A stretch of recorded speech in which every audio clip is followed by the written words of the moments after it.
eu não sei quantos de vocês têm no coração essa carga com relação aos últimos dias e com relação à volta do Senhor Jesus Cristo. Eu não sei. Eu tenho percebido que muitos cristãos vivem como se essa vinda ela não fosse uma coisa real, verdadeira, literal. Eu vejo pouca gente falando que Jesus vai voltar, e Ele vai voltar, Ele vem logo. Então eu quero ler contigo 2 Tessalonicenses 2, de 1 a 3, e falar um pouquinho sobre os últimos dias, né? Lembrando aqui o meu amado Rafael Reis. Cadê Reis? Será que a gente consegue cantar aquela canção do Daniel Souza, dos últimos dias? Será que a gente tem a letra? Dá uma checada lá, ver se a gente tem a letra lá. Vamos ler, amados, sobre a vinda do Senhor e a revelação do anticristo, o homem da iniquidade. Capítulo 2 da segunda carta aos Tessalonicenses, versículo 1. Irmãos, no que diz respeito à vinda do nosso Senhor, a vinda de nosso Senhor Jesus Cristo e a nossa reunião com Ele, eu queria repetir essa frase, se você puder, tu até sublinha. Tu coloca assim: a vinda de nosso Senhor Jesus Cristo e a nossa reunião com Ele. Você pode repetir essa frase? A vinda de nosso Senhor Jesus Cristo e a nossa reunião com Ele. É sobre esse evento que Paulo está falando, a vinda de nosso Senhor Jesus Cristo e a nossa reunião com Ele. Vocês sabem que essa reunião vai acontecer. Os mortos em Cristo ressuscitarão primeiro, e os que estiverem vivos serão transformados, e nesse arrebatamento participarão de uma reunião com Jesus. Espero que você não falte a essa reunião, nem chegue atrasado nela. Quem quer participar dessa reunião? Sentiu? O amém agora foi mais forte, né? A nossa reunião com Ele é uma reunião muito importante. Mas Paulo fala uma coisa sobre essa reunião. Por quê? Porque parece que naqueles dias, como nos nossos dias, as pessoas estavam dizendo que Jesus já tinha voltado, até porque tem um monte de Cristo por aí, né? É um monte de gente se autodenominando Jesus, e muita gente acreditou, deu crédito, acredita, que Reverendo Moon, que Jesus Miranda e outros mais que se auto-intitulam Jesus, tem uma multidão que segue e diz que é Jesus mesmo. Então acredito que ele já voltou. Mas Paulo disse que a gente não deve ser enganado sobre isso, e Jesus falou isso também. Jesus falou que a vinda dele vai ser um evento espetacular, que vai ser como um relâmpago que sai do Oriente até o Ocidente, cortando o céu. Assim vai ser a volta dele. Ele diz que todo olho verá, não vai ser nada escondido, nada camuflado, nada ali no cantinho, não vai ser nenhum evento escondidinho atrás, vai ser um evento visível para todo olho verá, e muitos lamentarão esse dia, porque esse dia vai ser lamentável para muita gente, vão lamentar. E Paulo, nesse cuidado, segue dizendo assim, ele diz que a nossa reunião com Ele, a vinda do nosso Senhor, a nossa reunião com Ele, ele diz assim: nós vos exortamos a que não vos demovais da vossa mente com facilidade, nem vos perturbeis, quer por espírito, quer por palavra, quer por epístola, como se procedesse de nós. Ou seja, não fique inquieto, não tire da tua cabeça isso que eu vou falar com vocês, porque ele diz assim: supondo tenha chegado o dia do Senhor. Não fica supondo que já chegou, porque ninguém de nenhum modo vos engane, disse ele. Agora, se você quiser, pode sublinhar isso também. Porque isto não acontecerá. Ele diz isto que... O que ele está se referindo que não vai acontecer? A vinda de Jesus e a nossa reunião com Ele, diga, a volta de Jesus, a nossa reunião com Ele. Ele diz, isso não acontecerá. Mas como não vai acontecer? Não, vai acontecer, ele está, calma. Isso não acontecerá sem que primeiro... Aí ele fala de 2 sinais que sucedem à vinda de Jesus. Que, na verdade, estão aí, eles têm que acontecer antes de Jesus voltar. E quais são esses sinais? Qual é? Não acontecerá sem que primeiro venha a apostasia. O que é isso, Franco? A palavra no original, no grego, sugere que apostatar é ficar à margem do caminho. Então você entrou no caminho para seguir Jesus, está seguindo, de repente você parou de seguir, se desviou do caminho, saiu do caminho, você apostatou. Apostasia é ficar à margem, é deixar o caminho. E isso, obviamente, esse sinal da apostasia não se refere ao mundo. Por quê? Porque o mundo já está muito fora, ele nem entrou no caminho para se apostatar. O mundo nem entrou no caminho. Apostasia só é possível para quem abraçou a fé um dia. Um dia ele abraçou a fé e agora ele se apostatou da fé. Deu para entender ou não? Apostasia não é pecado do mundo, é pecado da igreja. Só quem pode se apostatar é a igreja. O mundo não pode. Por quê? Porque o mundo não entrou pela porta e pelo caminho. O mundo não entrou, o mundo não conhece. O mundo não apostata. O mundo, ele nem entrou no caminho. Quantos me entendem? Ele diz que tem que acontecer a apostasia. É um pecado da igreja. A igreja vai apostatar, uma parte vai se complicar. Jesus falou isso também. Por se multiplicar a iniquidade, o amor de muitos vão esfriar. E ele diz assim, ele diz mais, ele fala da apostasia e fala mais de quê? Seja revelado o homem da iniquidade, o filho da perdição, que é outra coisa problemática na cabeça do monte de crente. As pessoas acham que o homem da iniquidade só vai se revelar depois que a gente for arrebatado. Mas isso não é assim, segundo Paulo. Ele diz que a vinda de Jesus e a nossa reunião com Ele, isso não acontecerá sem que primeiro venha a apostasia, a igreja se esfrie e depois o homem da iniquidade, o filho da perdição se manifeste. Então isso são 2 sinais que acontecerão. A gente precisa ficar atento. Você diz amém ou não? Você diz amém? A apostasia é um sinal. E eu queria falar sobre a apostasia. Paulo, quando escreve a Timóteo, capítulo 4, versículos 1 e 2, Paulo também se refere a essa apostasia dos últimos dias. O que Paulo diz? Lembra lá de 1 Timóteo 4, de 1 a 2? Ora, o Espírito afirma expressamente que nos últimos tempos, alguns, diga alguns, apostatarão da fé. Então, graças a Deus, Paulo está dizendo que não serão todos. Ele está falando que serão o quê? Alguns. Então, a apostasia dos últimos dias não será um pecado de todos, mas será o pecado de alguns. Alguns apostatarão da fé. Agora, por que eu estou abrindo Paulo aqui a Timóteo? Por quê?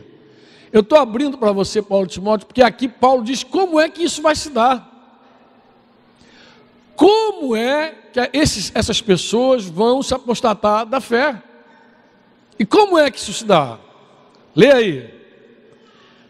Qual é a causa deles se apostatarem? Qual é a causa? Eles o quê? Por obedecerem a espíritos enganadores, ensinos de demônios, e também por causa da hipocrisia dos que falam mentiras e que têm cauterizada a própria consciência.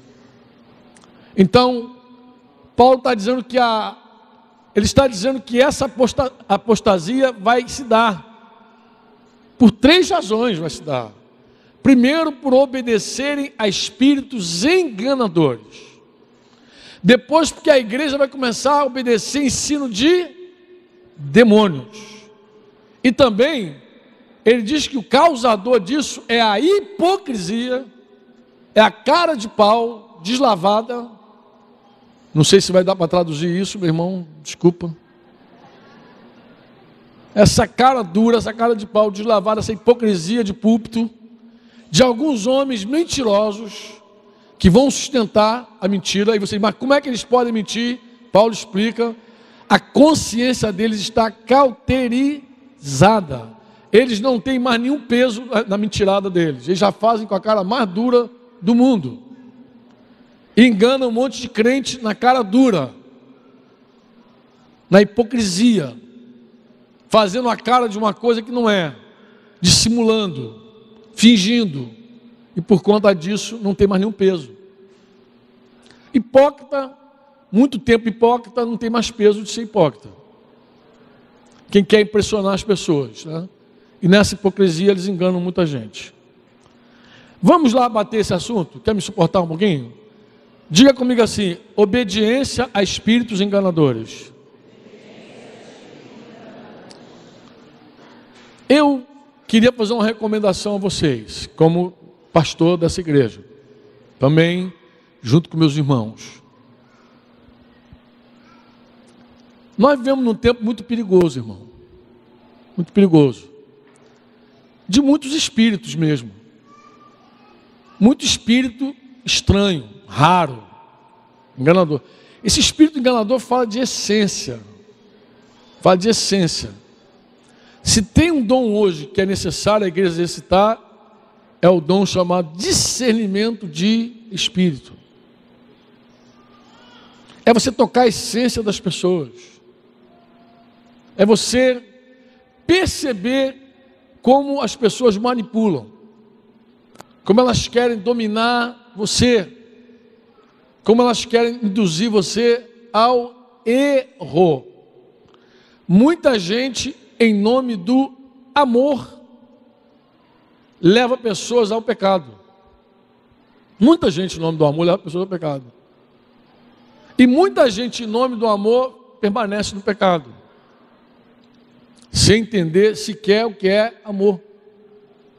Pega esse conceito do mundo, esse espírito mundano, secularizado, traz para dentro da igreja, e aí você começa a pegar a palavra amor, que é uma palavra, na Bíblia tem um sentido, a palavra amor na Bíblia tem um sentido de entregar a vida por alguém. É isso que significa amor na Bíblia. É, marido, amai vossa mulher, como? Como Cristo amou a igreja e se entregou. Efésios 5 diz, andai em amor como filhos amados, né? Diz, andai em amor. Olha, sede imitadores de Deus, diz Efésios, sede imitadores de Deus como filhos de Deus, amados, e andai em amor. Ele diz como? Como Cristo se entregou em oferta. Então amor bíblico é amor de entrega, de sacrifício, é de santidade, é você dar a vida por alguém. É isso que é amor bíblico. Aí o cara pega esse amor bíblico, ele ignora e pega o conceito de amor mundano. O conceito de amor mundano é prazer, é sexo, é paixão desenfreada. Isso é o amor mundano. Então, eu amo fulano. Às vezes tu olha assim, não é amor coisa nenhuma, é só uma paixão. E paixão, o fogo apaga. Os casados sabem disso. Casa naquela paixão, né? Fica sonhando mil coisas, casou, depois o fogo da paixão passa, e o que sustenta o casamento não é a paixão, é o amor de Deus, e aí começa a naufragar a família. O cara até na cara mais dura diz, não amo mais, eu não amo mais, eu não amo mais, e aí não amo mais, separa. Mas não ama? Por que tu não ama? Porque você não quer dar a tua vida pela tua esposa? Ou você não ama porque aquela paixão passou? Porque aquele desejo por sexo já não é tão intenso. Então, obediência a espíritos enganadores é muito fácil. Por quê? Porque esse espírito fala na televisão, fala no rádio, fala na internet, fala na boca até de irmãos. Fala na boca de irmãos. Então obedecer os espíritos enganadores, eles enganam, a essência é maligna. Franco, mas como? Como? A gente precisa se apegar à palavra, conhecer, discernir, buscar a Deus. É a palavra, mano, é a palavra. Aí Jesus, não, mas eu tenho um profeta lá em casa que falou, eu também creio em profecia, eu também creio na unção, eu também fui batizado com o Espírito Santo, eu também tenho os dons, mas eu te falo, cuidado com esses profetas. Profeta sem Bíblia, profeta que parece até aqueles profetas do Velho Testamento, alguma coisa está errada. Algo está errado. A profecia não pode contrariar a palavra profética. Aí, se você se apega a um homem que fala, uma mulher que fala, que guia a tua vida com profecia, você pode cair no risco de começar a ser guiado por demônios. Aí cai no segundo pecado de Paulo, obedecer a ensino de demônios. Que é isso, Franco? Amado meu, eu estou falando sério. Eu tenho testemunho aqui de irmãos que ainda são desse tempo. Um dia eu estava num culto, numa reunião. E aí a gente estava lá na reunião da igreja, aquela bênção. De repente entraram 5 mulheres profetizando, no fogo. Só que elas começaram a falar em línguas, sapatear, falar em língua, profetizar, e o meu espírito se angustiou. Fiquei angustiado. E eu falei, Senhor, por que eu estou angustiado? Aí Deus falou, olha, Deus me dirigiu assim, tá vendo aquela loura? Até tinha uma loura no meio também. Nada contra as louras, tá, amado? Minha família toda é lourinha. Quer dizer, com exceção a partir de Denise ficou tudo moreninho, né? Mas antes era tudo lourinho. Uma loura, ele falou assim, pega aquela loura lá e ora por ela.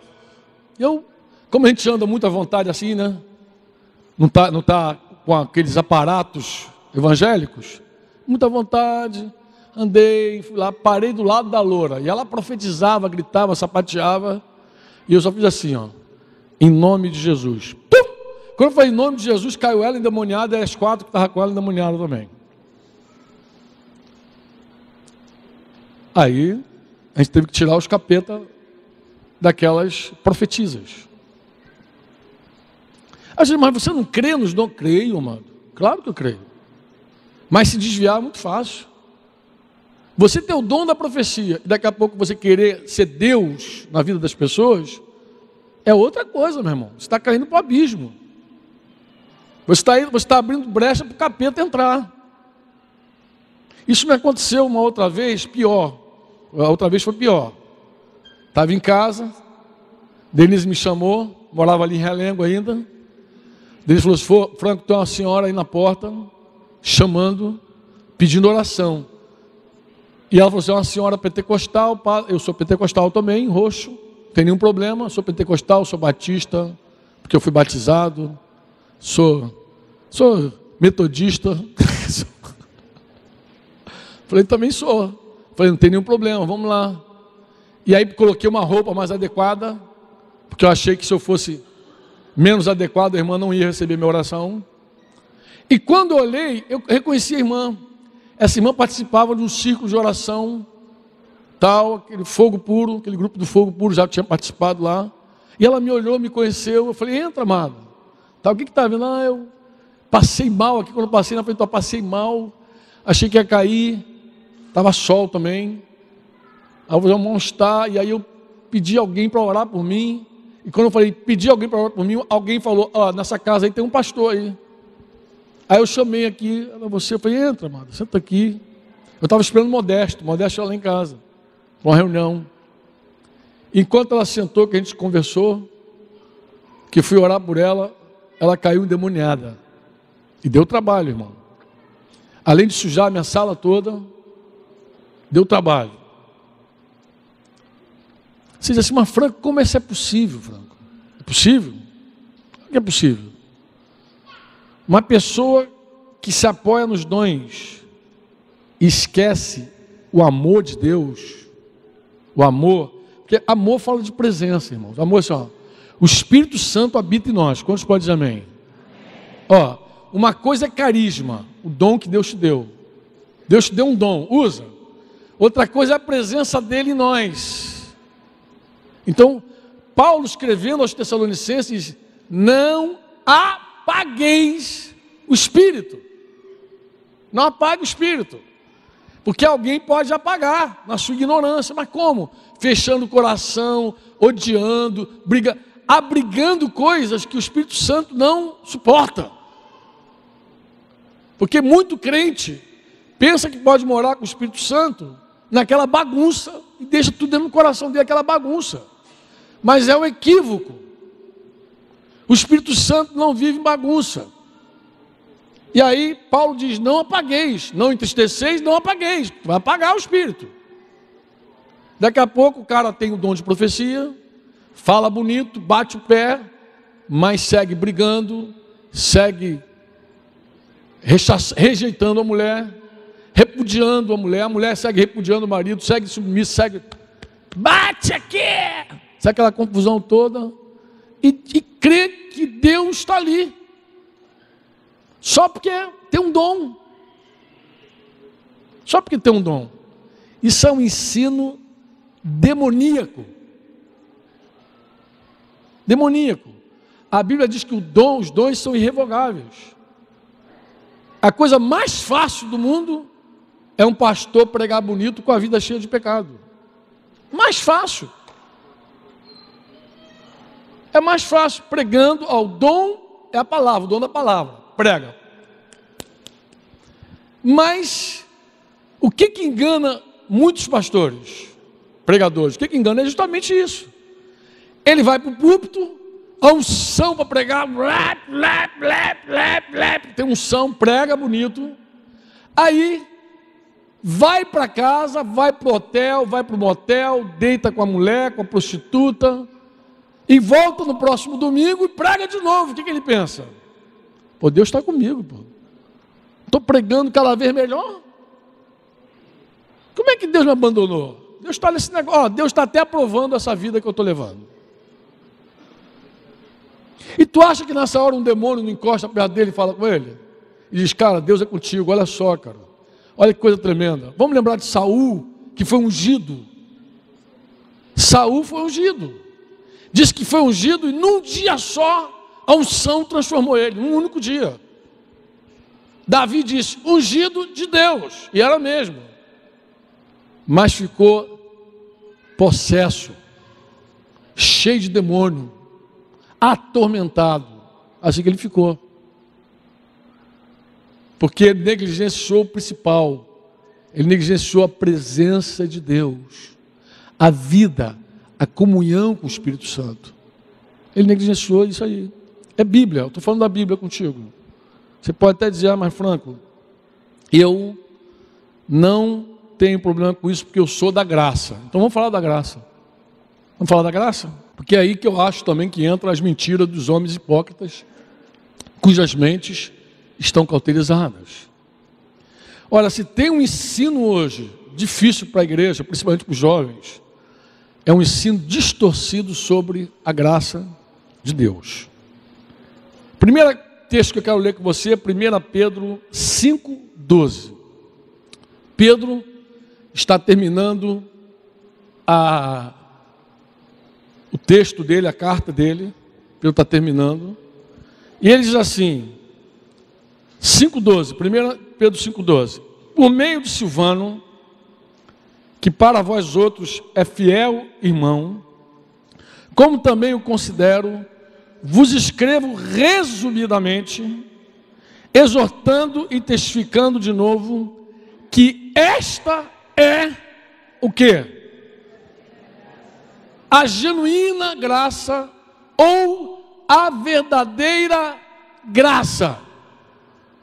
Essa é a genuína graça ou essa é a verdadeira graça.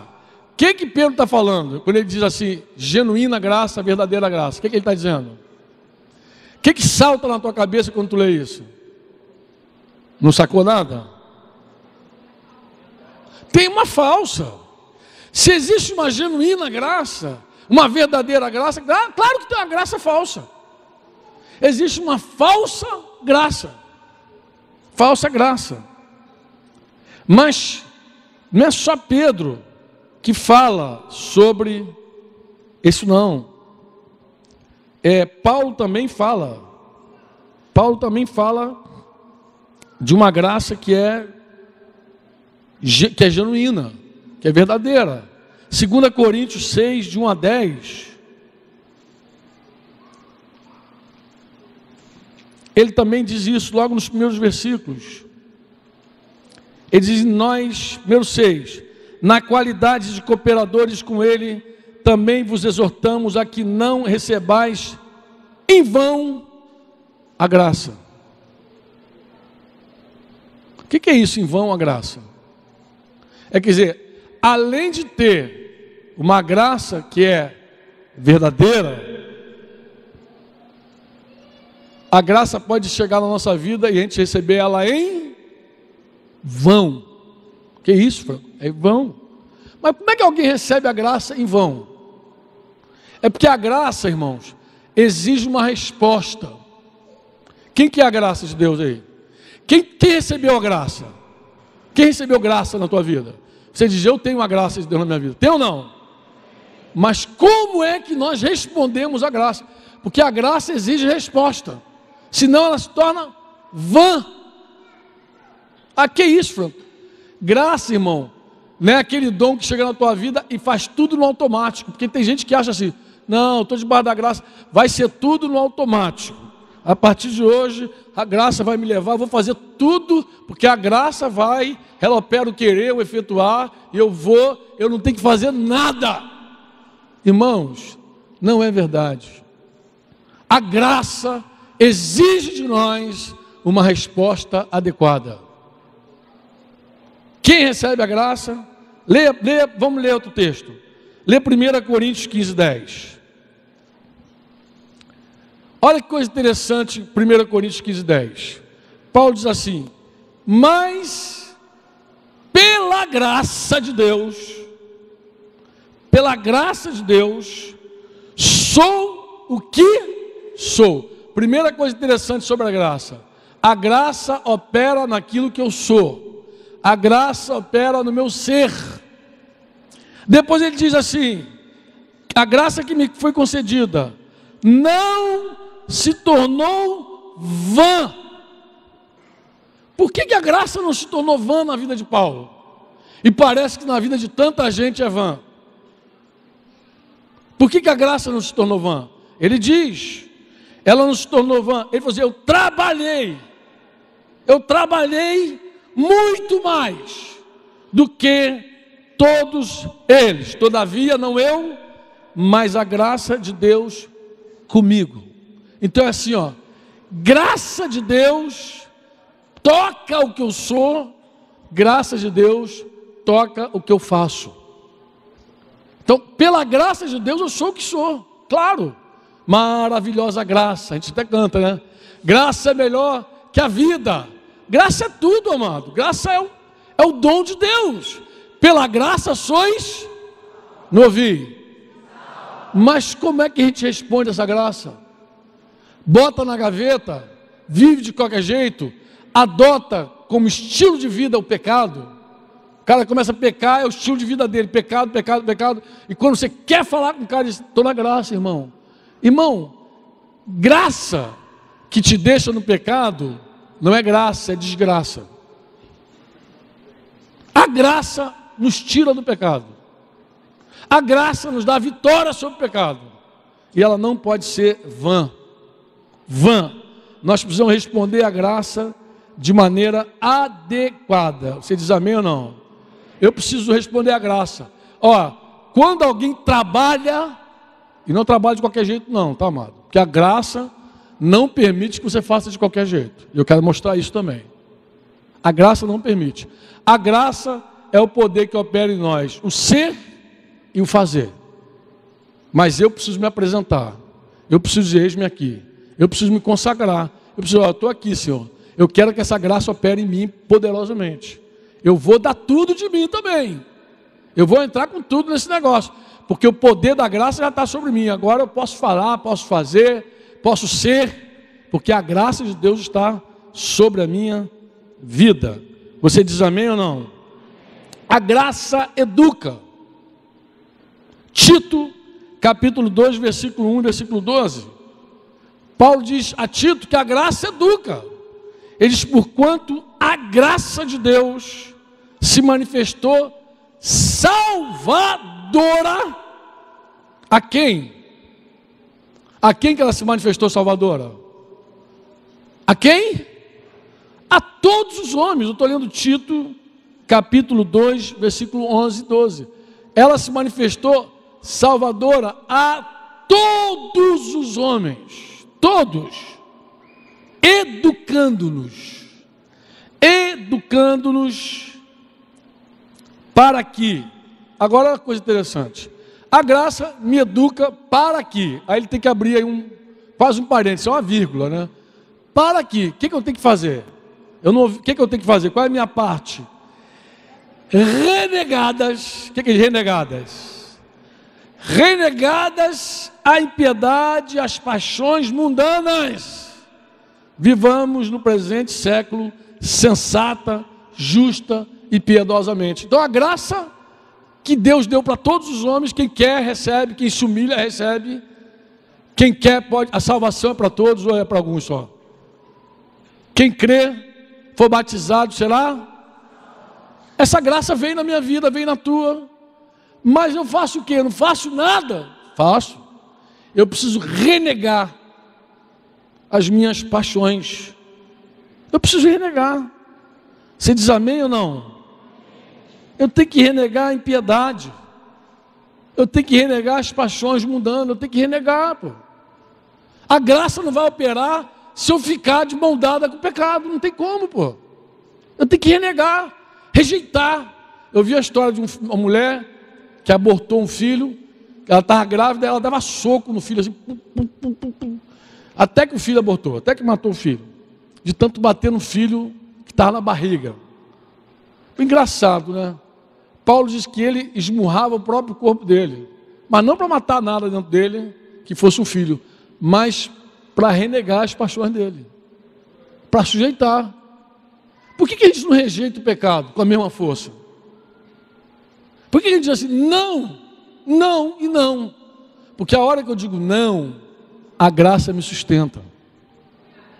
Agora se eu digo sim, não tem nada a ver, é radicalismo, a graça não vai me sustentar, cara. Graça não tem compromisso com isso. Graça não tem compromisso com essa goma, com esse embuste. Graça não tem compromisso com ensino de espíritos, esses espíritos confusos aí, nem com o demônio. A graça não tem compromisso com isso. A graça tem compromisso com a palavra.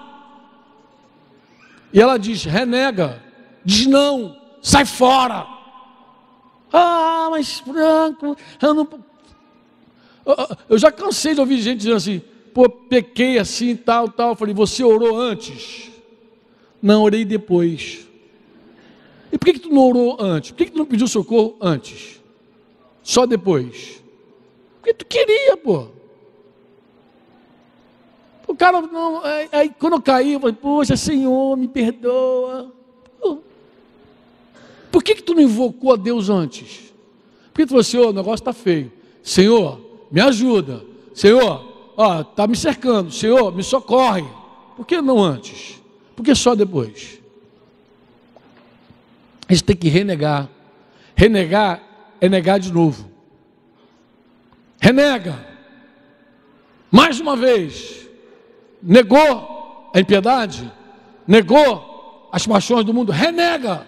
Nega de novo. Mais uma vez. A graça opera aí. Não é por força. Nem por violência. Mas é pelo Espírito Santo. Mas Deus quer ver a tua postura. A graça opera em cima da tua postura. Senão é a graça vã. Senão é a graça vã. Você tem que meter a mão e fazer alguma coisa. Senão ela é vã. Você tem que reagir a ela. Você tem que ter uma resposta adequada a ela. Eu preciso fazer isso, você também. Quantos diz amém? Quantos diz amém? Então vamos ler Filipenses para terminar a nossa reta aqui. Eu vou ler alguns textos com vocês. Eu quero provar esse tema da graça. Filipenses, capítulo 2, versículo 12 a 15. Paulo diz assim, Filipenses 2, 12 a 15. Nós vamos ler Filipenses, Colossenses, depois vamos terminar em Hebreus. Vamos ler, só para configurar esse tema da graça, ficar bem clarinho para você. Primeiro diz assim, assim pois, amados meus, como sempre obedecestes, diga sempre obedecestes. Olha que palavra forte, hein? Tu vê a ação da graça, né? Sempre obedecer, não só na minha presença, porém muito mais agora, na minha ausência, desenvolvei a vossa salvação. Como? Com o que a gente desenvolve a salvação? Lê aí, está passando ali? Com temor e tremor. E ele explica por que a gente tem que ser com temor e tremor. Porque Deus é quem efetua em vós tanto querer, quanto efetuar. Coisa interessante, né? Eu sei que tem gente que quando lê isso descansa. Deus é que coloca querer, efetuar. Amados, ele está dizendo assim, ó, o homem que está em Cristo, a mulher que está em Cristo, ela pode confiar que o Espírito Santo vai colocar dentro dela a vontade de Deus. Ele vai dizer, o que eu quero é isso. Eu vou dizer para você o que eu quero. E vou arriscar dizer uma coisa para você. Por favor, não me tenha como herege. Por favor. Eu não sou herege. Pelo menos procuro não ser. Eu já vivi uma situação que eu acho que muitos aqui já viveram. Eu era novo convertido. Não conhecia a Bíblia. Mas o Espírito Santo na minha vida me guiou muitas vezes dizendo, não faça isso, não vá por esse caminho. E depois, lendo a Bíblia, eu descobri, realmente Deus falou comigo. Puxa, Deus falou mesmo. Aqui, essa palavra tem tudo a ver com o que Deus falou. Porque Jesus falou, pela boca também dos profetas, que quando o Espírito Santo viesse, Ele nos guiaria a toda a verdade, e que a lei dele estaria escrita onde? Estaria escrita onde? No nosso coração. Então a nossa consciência também fala, de estar nova a nossa consciência. Todo mundo que nasceu de novo ganhou uma consciência nova. Ela fala, ela diz, está fora, está errado. Ela só para de falar quando você cauteriza ela, quando você mata ela. Quando você diz, desobedece, acabou, ela não fala mais. Mas ela falou. Teve uma hora que ela falou. Ela disse o que ela queria. Porque o Espírito está em nós. Você diz amém ou não? E ele diz assim, desenvolve a sua... Porque Deus opera tanto querer, quanto Ele opera também o realizar. Deixa eu dizer uma frase para você aqui pensar. Vou dizer uma frase para você pensar. A frase é a seguinte: a verdadeira graça exige uma resposta. Amém? Para que ela não seja vã. Você concorda comigo? Nós lemos isso ou não lemos? Ela pode ser vã, porque existe uma falsa graça aí tocando. Mas pior do que a falsa graça é você receber a verdadeira graça e ela ficar vã na tua vida. Tem a falsa graça, mas a verdadeira graça não pode ser vã, ela tem que ser eficaz. Com a minha resposta, eu tenho uma resposta. Você diz amém ou não? Agora, a graça que me faz descer, que me faz me humilhar, que me faz participar das questões de Deus. Por exemplo, eu citei o caso aqui dos paquistaneses. Essa ajuda que a igreja presbiteriana está dando a eles é uma graça. É um cáris, é uma graça. Quando nós entramos para ajudar, nós estamos participando também dessa graça. A igreja que socorreu lá, no pedido de Paulo, Paulo diz que eles pediram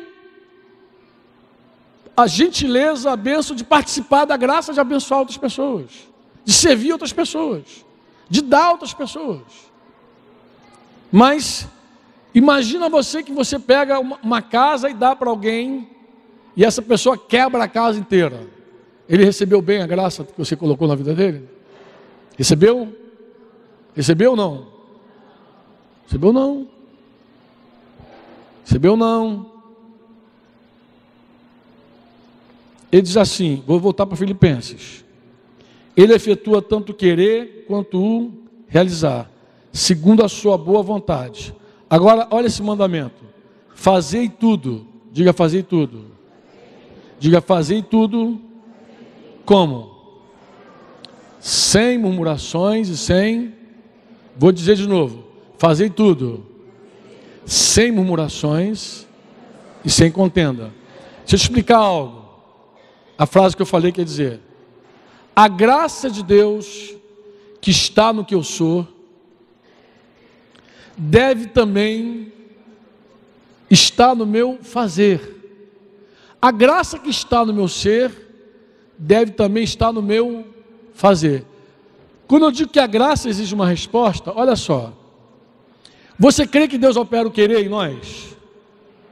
Você crê que Deus opera o realizar? Que o trabalho que a gente faz é debaixo da graça de Deus? Você crê nisso? Crê ou não? Crê ou não? Então por que o apóstolo está dizendo assim, fazei tudo sem murmuração e sem contenda? Eu vou dizer por quê. Porque a murmuração e a contenda fala do que eu sou. O fato de eu trabalhar para Deus não é suficiente. Salmo 100 diz, o salmista diz, servi ao Senhor com alegria. Não é só servir, é com alegria. Quem serve sem alegria? Quem se lembra da maldição que havia lá em Deuteronômio 28, quando Deus falou, porque me serviste, serviu a ele, né? Sem alegria, sem bondade de coração, não obstante todo o bem que eu te dei, toda a bênção que eu coloquei na tua vida, porque você não me serviu com alegria, você não trabalhou para mim com alegria, você não fez o que tinha que fazer com alegria, você vai servir aos teus inimigos. Você vai servir aos teus inimigos com cadeia, com fome, com falta de tudo.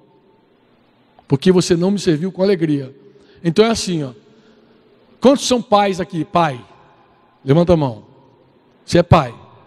Se você pede uma coisa para o teu filho, e teu filho vai lá reclamando, murmurando, para fazer, tu se agrada disso? Mas ele fez.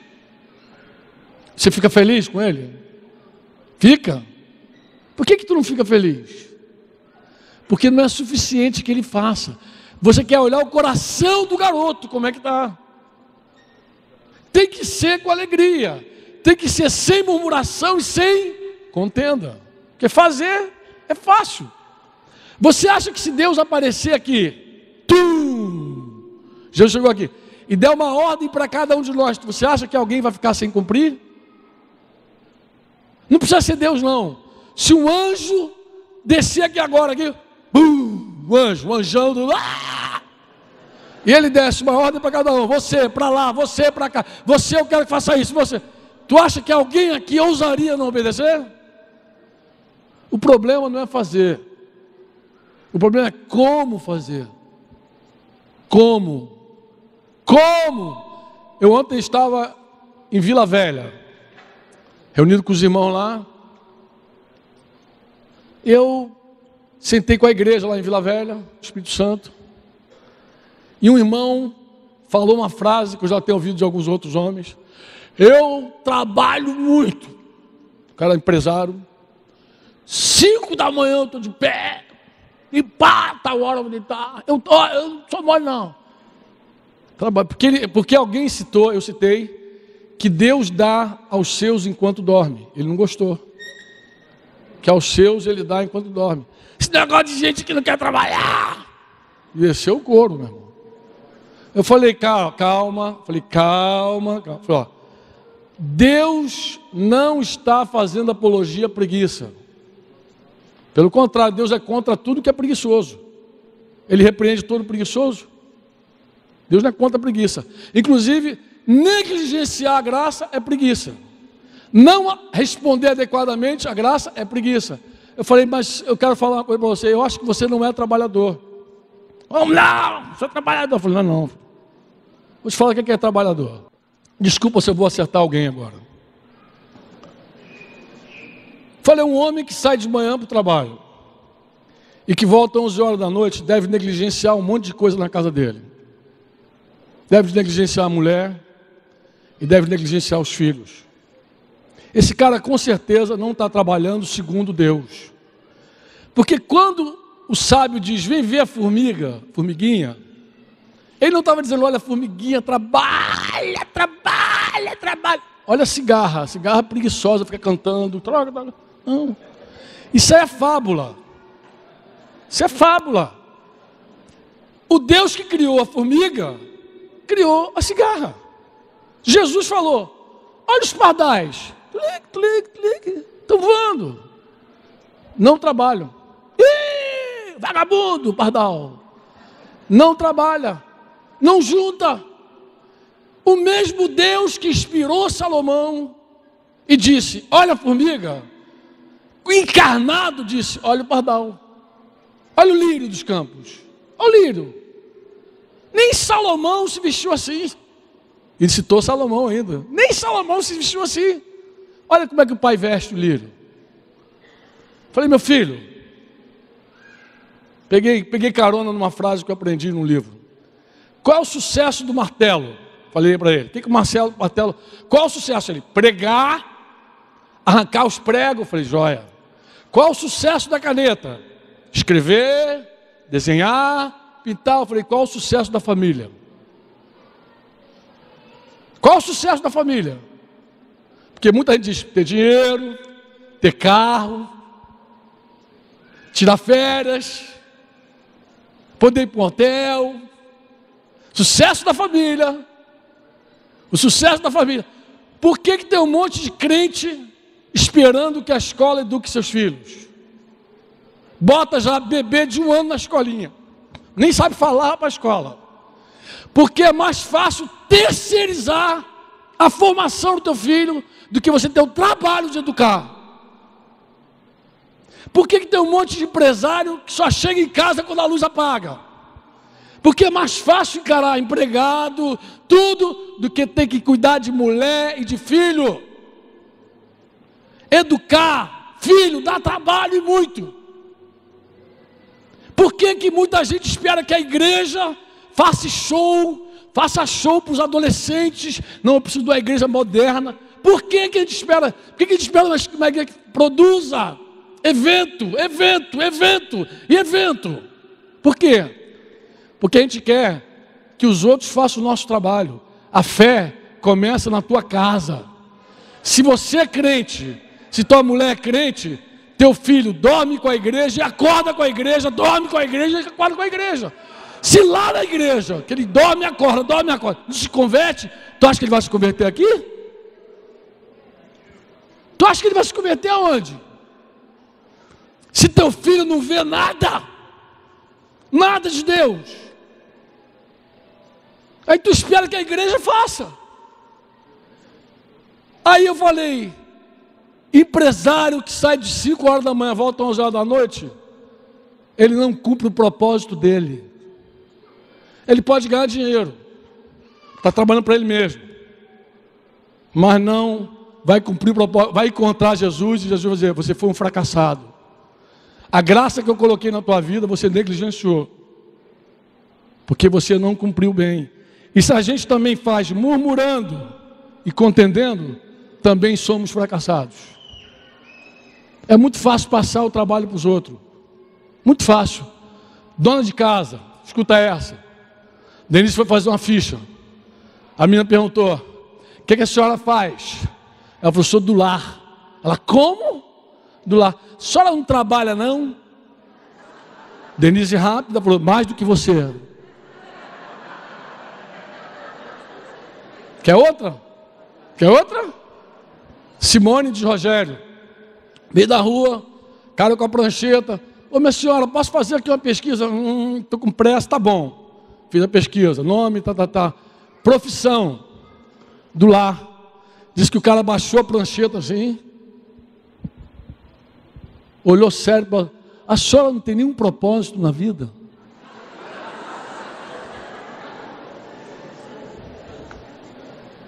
Edna estava me falando que as escolas estão cada vez pior, vai piorar. As escolas vão piorar. Teus filhos vão para a escola, não vão ouvir de Deus não lá. Vai ter nada de Deus. Acho que está na hora de a gente fazer uma escola aqui, Edna, para dar uma chance para alguns. Para dar uma chance para alguns. Vai para a escola, não vai ouvir nada. Pelo contrário, humanismo, secularismo, vai encher a cabeça dos teus filhos de um monte de porcaria. Vai dizer que é normal aquilo que é comum. O pecado que é comum vai virar normal lá na escola. Você que não cuide do teu filho, não. Você que não forme teu filho, fica esperando os outros formar para tu ver uma coisa. Fica esperando. Fica achando que alguém vai educar e formar teu filho. Preguiçoso, essa é a palavra. Não tem outra. É preguiça. É passar para os outros. Terceirizar a formação do filho é preguiça. Preguiça. Então não vem com esse papo de que você é trabalhador. Trabalhador é que pega que é prioridade, que é a minha responsabilidade e faz. Porque cuidar de gente dá trabalho. É melhor administrar pessoas. Pastorear pessoas é difícil. É melhor administrar. Ajeita aqui, ajusta ali, faz um negocinho aqui. Dizer não dá trabalho. Diz não para o teu filho. Diz não. Diz não quero. Mulher, eu vou me matar. Tem filho até que diz que vai se matar. Eu vou me matar. Vai ver. Diz não. Mas quem quer encarar um negócio? Quem quer encarar um monstrinho desse? Ninguém quer. Isso dá trabalho. Isso gasta. Isso gasta. Quantos me entendem? Ele termina dizendo assim, fazei tudo sem murmuração, nem contendas, para que vos torneis irrepreensíveis e sinceros, filhos de Deus, inculpáveis no meio de uma geração pervertida e corrupta, na qual resplandeceis como luzeiros no mundo. Só fazer não é suficiente. Ele quer que seja sem murmuração, sem contenda. Se a graça não opera no coração, eu vou dizer como é que vai ser. Vai ser um trabalho horrível, cheio de murmuração, cheio de contenda. Colossenses 3:23, diga comigo, diga tudo que fizerdes, fazei-o como? De todo o coração, como para o Senhor e não para homens. Para de trabalhar para homem. Você é dona de casa, para de fazer para o teu marido nem vai ver, coitado, cansado aquele homem. O homem normalmente só vê o erro, só vê quando não é feito. Raramente o marido chega em casa e elogia a mulher por algo que está pronto. Raramente o homem consegue agradecer a mulher pela mesa posta. Ele dá, Senhor, graças te dou por esse mão.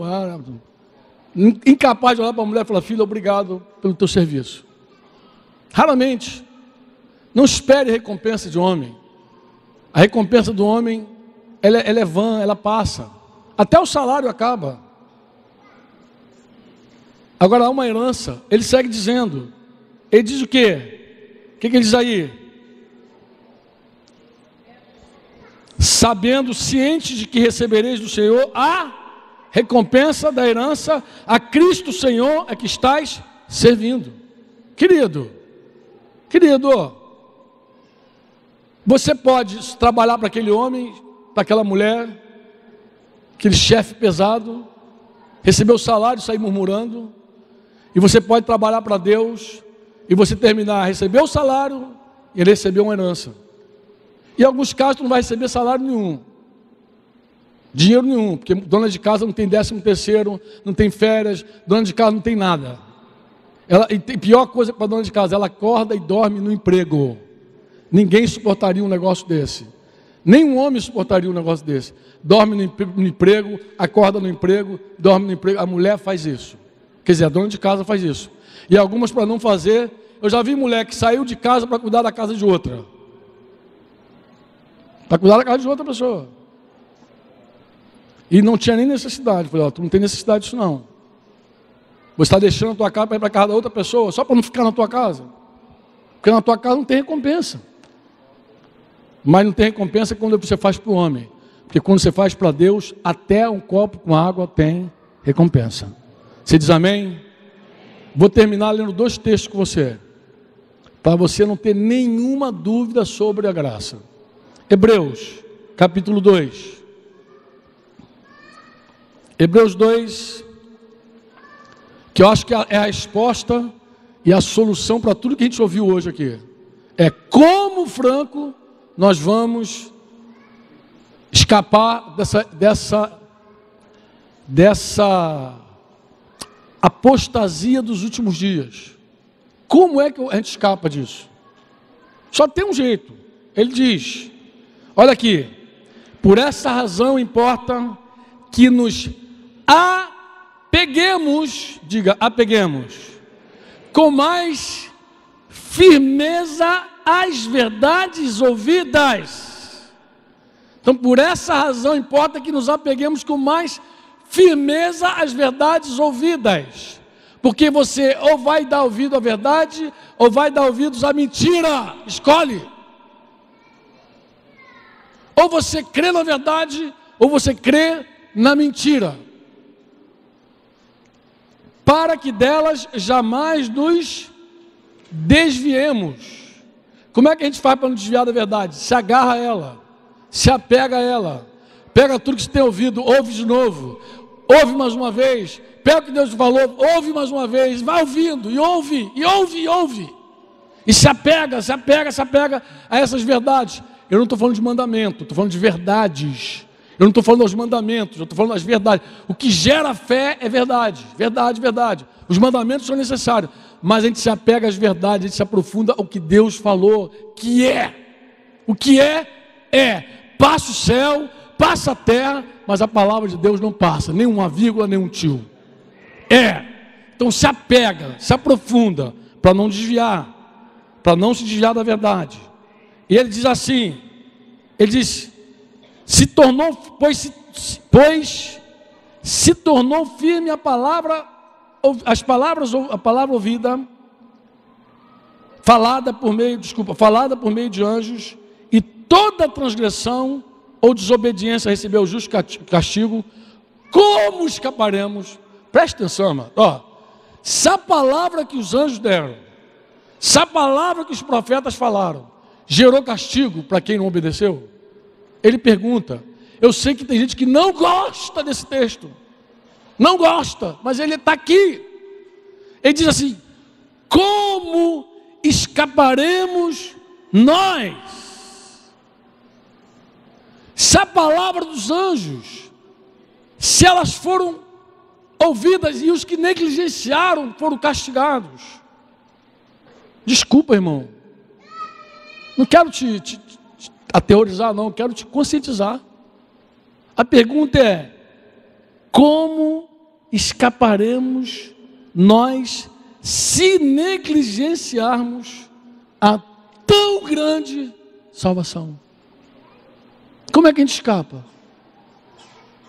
Se o evangelho da graça é uma coisa maravilhosa, É um poder tremendo. Como é que se escapa quando a gente não ouve, não dá ouvidos? Aí você diz assim, não, Franco, essa pergunta aqui, eu sei que tem cabeça que fala isso. Essa pergunta aqui, Franco, é para os incrédulos. O cara que ouviu pregação e não quis, porque eu estou na graça. Amado, por favor, não força a Bíblia. Tu quer ver melhor? Hebreus 10, anda lá, Hebreus 10, versículo 26. Eu sei porque tem gente que lê e aquele espírito enganador vai parar do lado e vai dizer assim, não, cara, isso aí que ele está falando não é assim não. O que ele está falando aí é para os caras que negligenciaram a pregação do Evangelho, porque você é um escolhido. Você é um escolhido para o céu. Você não tem, não, pode viver como está vivendo que vai dar tudo certo no final. Aí você aceita seguir no pecado. Ele diz assim, porque se vivemos deliberadamente em pecado. Você lembra que eu falei que tem gente que o estilo de vida é pecado? Ó, pecado na vida de crente é acidente. Ó, quando um cristão verdadeiro peca, ele sofre. Ele geme. Ele diz, meu Deus, como é que isso foi me acontecer? Uma pessoa que adota o pecado como estilo de vida, ela não tem um pingo de temor. Ela está enganada por um espírito enganador, ensino de demônio. A cabeça dessa pessoa aceitou uma mentira horrenda.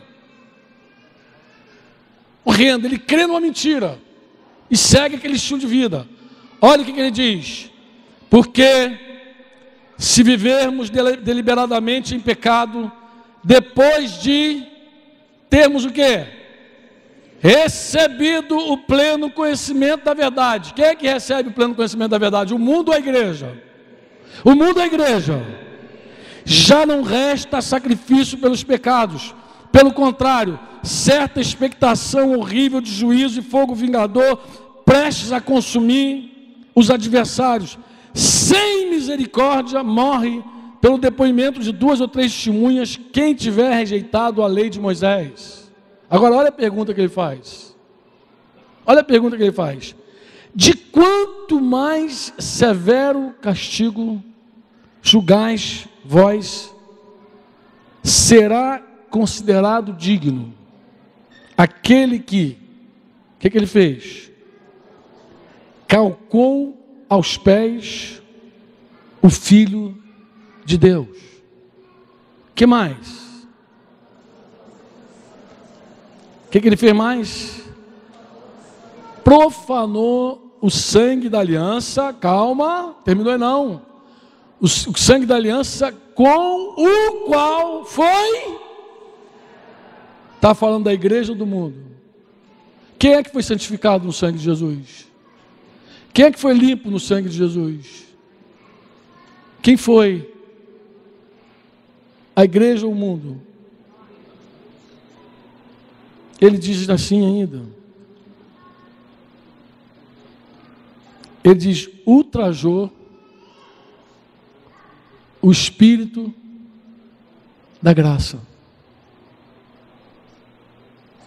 Quem é o Espírito da graça?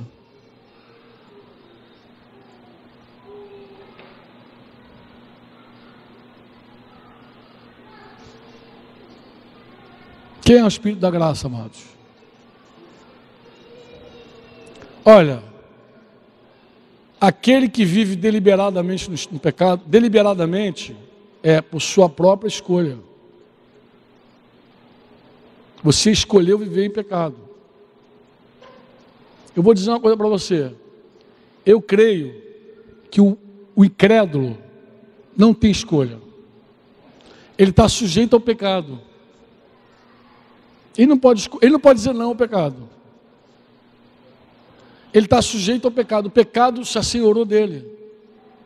Quem é que pode dizer não para o pecado? Nós. Então se escolhe viver deliberadamente no pecado. Você está ultrajando o Espírito da graça. Tem uma versão, eu ouvi do irmão lá em Brasília, que diz assim, Franco, considerar a graça coisa alguma. É achar que a graça não é nada. A graça de Deus. Ele segue falando, irmão. Ele diz assim, ultrajou o Espírito da graça. Ele diz assim, ora, nós conhecemos aquele que disse, a mim pertence a vingança, eu retribuirei, e outra vez o Senhor julgará o seu povo. Diga, o Senhor julgará o seu povo.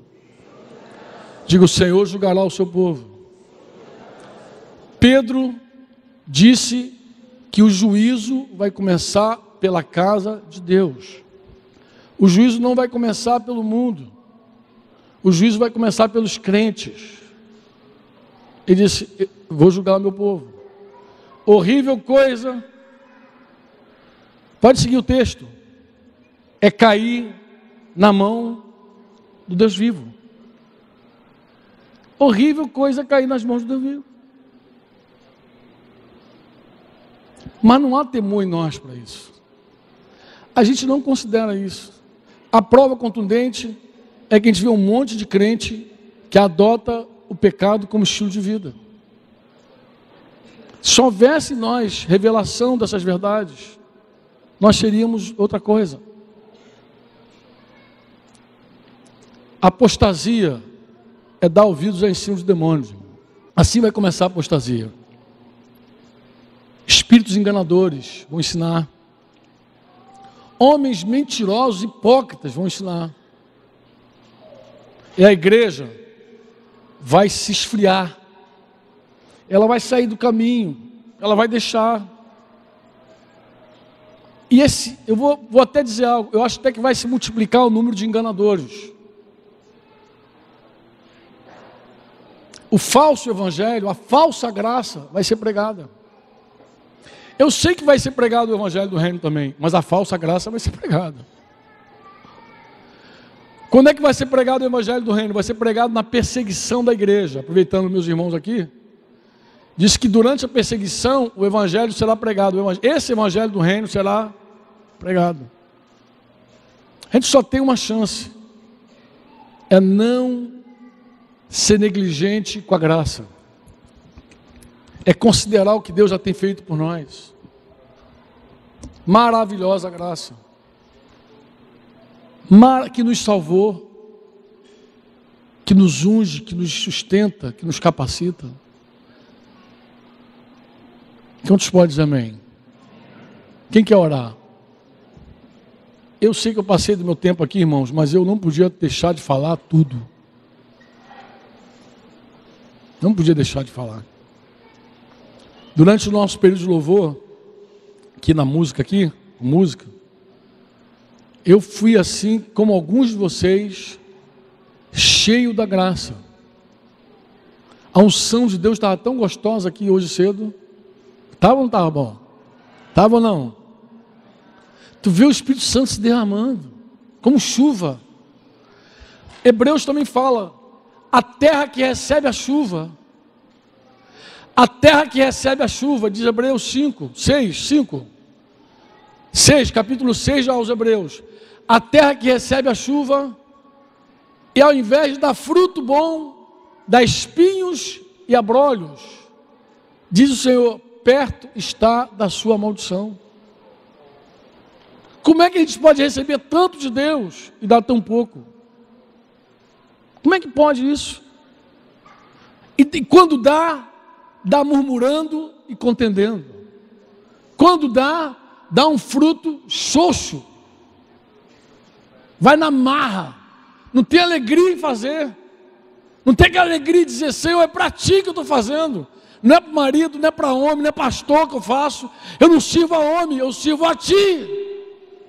Nem é para esse irmão, para essa ovelha. Eu estou fazendo para a tua glória. Essa chuva espera algo de nós. Essa chuva que está caindo espera algo de nós. A gente precisa responder essa chuva. Quantos querem orar? Eu pedi a Rafael para a gente cantar uma canção. Está na agulha, Rafa? Vamos ficar de pé em nome de Jesus. Vamos profetizar essa canção do Daniel. E eu já quero fazer o seguinte, eu quero fazer também uma oração. Quero fazer uma oração.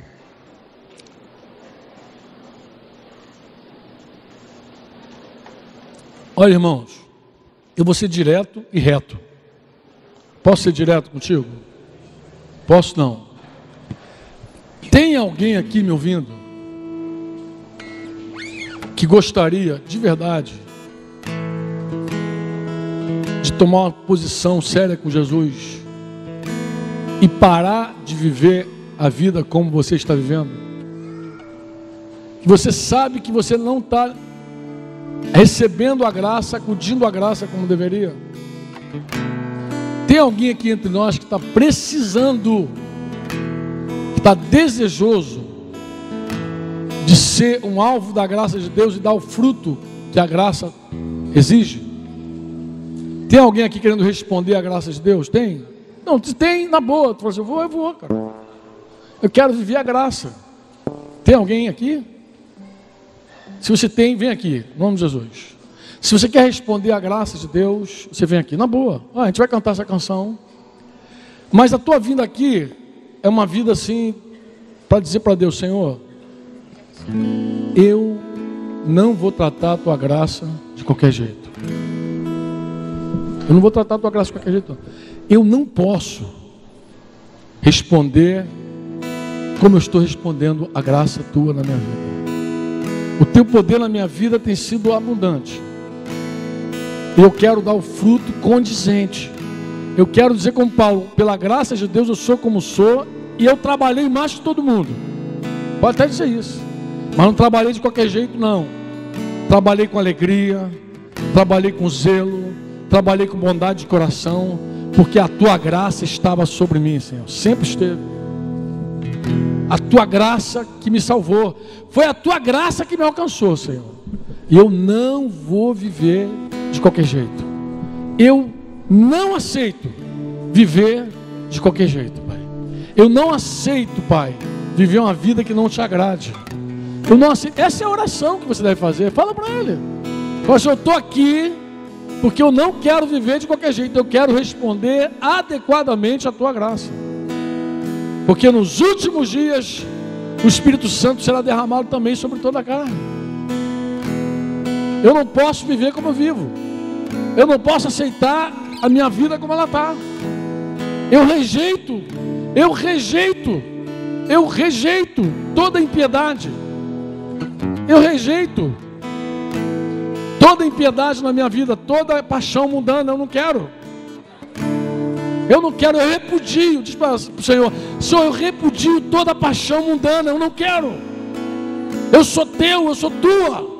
Propriedade exclusiva tua. Diz para Ele, amado. Diz, eu não quero. Eu renego. Fala, eu renego essa paixão é do mundo, não é minha. Eu renego, isso não tem nada a ver comigo.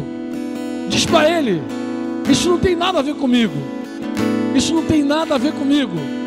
Eu renego toda a paixão do mundo. Eu renego toda a impiedade.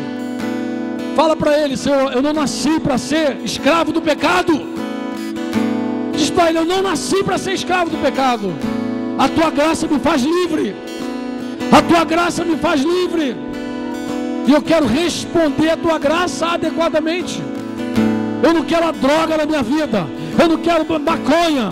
Eu não quero cocaína. Eu não quero deixar de trabalhar. Eu não quero ser um preguiçoso. Eu não quero vício. Eu não quero a prostituição. Eu não quero sexo na minha vida impuro. Sexo impuro eu não quero. Eu renego. Sexo impuro.